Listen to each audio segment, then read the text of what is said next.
call the long-range acoustic devices, what we call the LRAD. Okay, it is also a form of sound beams. Okay, so you blow and blare the beams to the crowd, and you see, once it's so high and the beams are so strong, it makes people to feel some pains in their ears. The eardrums suffer. Yes, the suffer. So by the time you realize, everybody is confused, and then all of them scatter.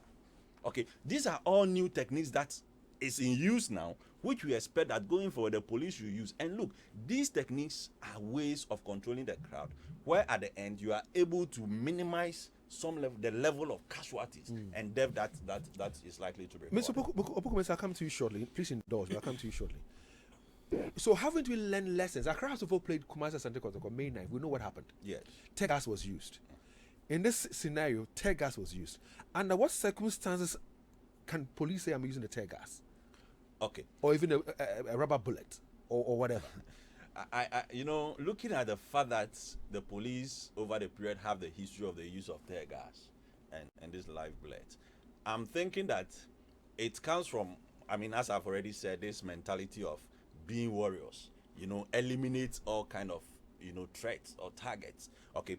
But ideally, what the police is supposed to do is that they have to assess every crowd, okay, and see how the crowd behavior is, the mood of the crowd, and then begin to aggravate, okay, the kind of strategies that they employ in terms of dispersing the crowd.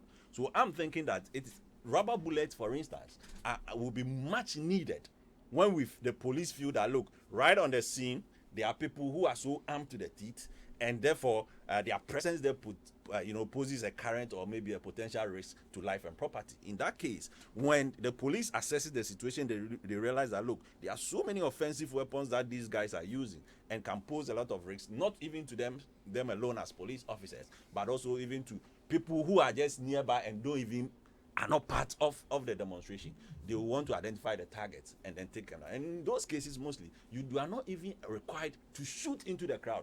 You are supposed to target those provocateurs and those kind of agitators and begin to eliminate them out. That is what you do. Because if you try to shoot into the crowd with these impact projectiles, what is going to happen is that you are going to get more people being casualties. And that is what the police will have to seek to avoid in terms of the principles of protecting life and property.